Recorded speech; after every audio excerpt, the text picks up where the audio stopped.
عبرت حاصل کرنے کے لیے میں یہاں پر پھر سے ایک مرتبہ یہودیوں کے بندر اور سور ہونے کا واقعہ سنانا چاہتا ہوں۔ جب رب کا غضب عذاب کی صورت میں پہلے نازل ہوا کرتا تھا تو شکلیں بدل کر بندر کی شکل بن جایا کرتی تھی، سور کی شکل بن جایا کرتی تھی۔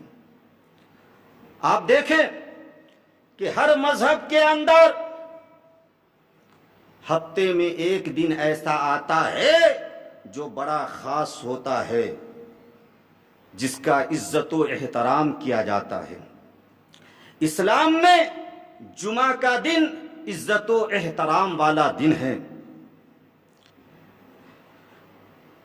عیسائیوں کے نزدیک اتوار کا دن عزت و احترام والا دن ہے۔ ہندوؤں کے نزدیک منگل کا دن عزت و احترام والا دن ہے۔ اسی طرح یہودیوں کے نزدیک ہفتے یعنی سنیچر کا دن عزت و احترام والا دن ہوا کرتا تھا۔ اور یہ بات بھی آپ اچھی طرح ذہن نشی کر لیں کہ جو دن خاص ہوا کرتا ہے، عزت و احترام والا ہوا کرتا ہے، اس کے کچھ کنڈیشن بھی ہوا کرتے ہیں، اس کے کچھ شرائط بھی ہوا کرتے ہیں۔ جیسے ہم مسلمانوں کے نزدیک جمعہ کا دن عزت و احترام والا دن ہے، تو اس کی شرطوں میں سے ایک شرط یہ ہے کہ جن مسلمانوں پر نماز جمعہ فرض ہے، ان پر جمعہ کی پہلی اذان سے لے کر ختم نماز تک دنیاوی کاروبار کرنا ناجائز و حرام ہے۔ کن پر؟ جن پر نماز جمعہ فرض ہے۔ جمعہ کی پہلی اذان سے لے کر ختم نماز تک دنیاوی کاروبار کرنا ناجائز و حرام ہے، خرید و فروخت کرنا ناجائز و حرام ہے۔ اسی طرح یہودیوں کے اوپر ہفتے کے یعنی سنیچر کے پورے دن دنیاوی کاروبار کرنا، شکار کرنا ناجائز و حرام تھا۔ ہمارے لیے یہ جو پابندی ہے، یہ گھنٹے 2 گھنٹے کی پابندی ہے، لیکن یہودیوں کے لیے جو پابندی تھی وہ پورے دن کی پابندی تھی، صبح سے لے کر شام تک کی پابندی تھی۔ پورے دن وہ کاروبار نہیں کر سکتے تھے، شکار نہیں کر سکتے تھے۔ اب دیکھیں، حضرت موسیٰ علیہ السلام کے اس دنیا سے رخصت ہونے کے کئی برس بعد کا یہ واقعہ ہے کہ بنی اسرائیل کی ایک جماعت بحر قلزم کے کنارے شہر ایلا میں موجود تھی۔ یہ جماعت مچھلی کی بڑی شوقین تھی۔ بڑے شوق کے ساتھ یہ جماعت مچھلی کو تناول کیا کرتی تھی۔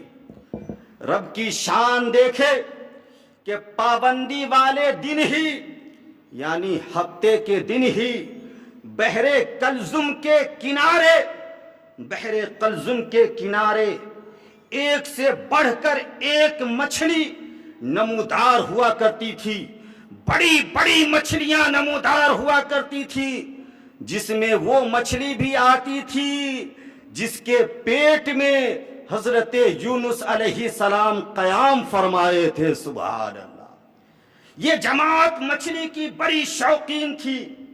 جب دریا کے کنارے سنیچر کے دن، پابندی والے دن، بڑی بڑی خوبصورت مچھلیوں کو یہ جماعت دیکھا کرتی تھی تو ان کے منہ میں پانی آ جایا کرتا تھا۔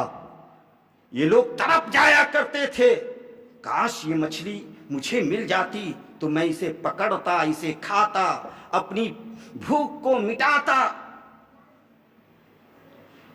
تو ان لوگوں نے مشورہ کیا کہ کوئی ایسی تدبیر نکالی جائے کہ جس سے سانپ بھی مر جائے اور لاٹھی بھی بچ جائے، یعنی مچھلیوں کا شکار بھی ہو جائے اور ہفتے کا احترام بھی ہو جائے۔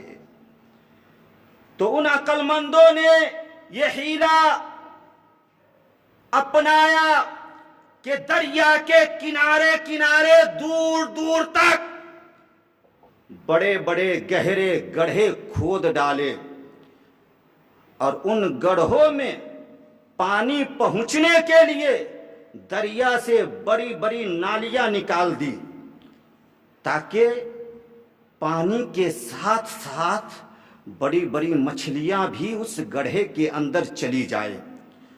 تو وہ لوگ جمعہ کے دن شام کے وقت نالیوں کا منہ کھول دیا کرتے تھے۔ سنیچر کے دن پانی کے ساتھ ساتھ بڑی بڑی مچھلیاں ان گڑھوں میں آ جایا کرتی تھی، اور پھر سنیچر کی شام میں ان گڑھوں کا منہ بند کر دیا کرتے تھے، اور اتوار کے دن ان گڑھوں سے مچھلیوں کو پکڑ لیا کرتے تھے، اسے کھاتے بھی تھے اور بازاروں میں بیچا بھی کرتے تھے۔ اور اس طرح وہ سمجھا کرتے تھے کہ ہم جو کام کر رہے ہیں یہ اچھا کر رہے ہیں۔ وہ لوگ بڑے خوش ہوا کرتے تھے۔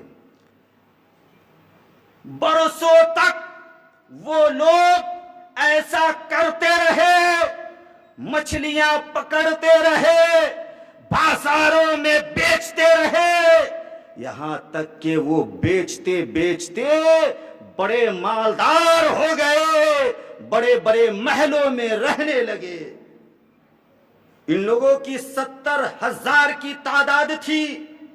تو ان میں سے کچھ لوگوں نے ان شکاریوں سے کہا کہ سنو، یہ جو شکار کر رہے ہو نا، یہ بہت غلط کر رہے ہو، باز آ جاؤ، ورنہ رب کا غضب عذاب کی صورت میں تم لوگوں پر نازل ہو جائے گا۔ یہ منع کرنے والے لوگ منع کرتے رہے، لیکن شکار کرنے والے لوگ ان کی باتوں کو مانے نہیں۔ 3 گروہ ہو گیا ان 70,000 کی تعداد کے اندر۔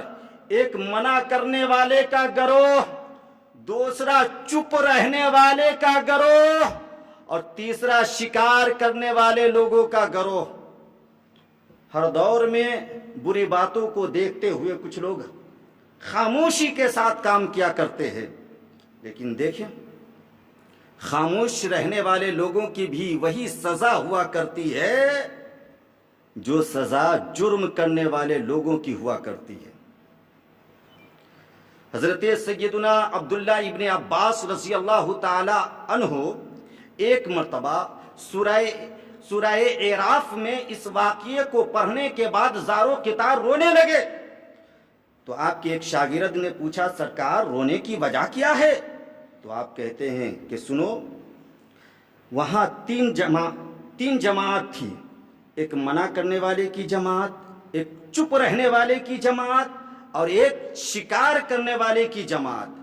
تو شکار کرنے والے لوگوں پر تو عذاب آیا، منع کرنے والے تو نجات پا گئے، یہ چپ رہنے والے لوگوں کا کیا حال ہوا، یہ کہاں گئے؟ تو سیدنا عبداللہ ابن عباس کہتے ہیں کہ ممکن ہے کہ یہ چپ رہنے والے لوگوں کا بھی وہی حشر ہوا ہوگا جو حشر شکار کرنے والے لوگوں کا ہوا ہے۔ سبحان اللہ، حشر کرنے والے لوگوں کا ہوا ہے۔ اللہ اکبر کبیرہ۔ اس لیے اس سے پتہ چلتا ہے کہ بری باتوں کو دیکھتے ہوئے ہمیشہ چپ نہیں رہنا چاہیے، بلکہ اس کے خلاف آواز بلند کرنا چاہیے۔ اب دیکھیں، 3 گروہ ہوا، ایک منع کرنے والے کا گروہ، ایک شکار کرنے والے کا گروہ، اور ایک چپ رہنے والے لوگوں کا گروہ۔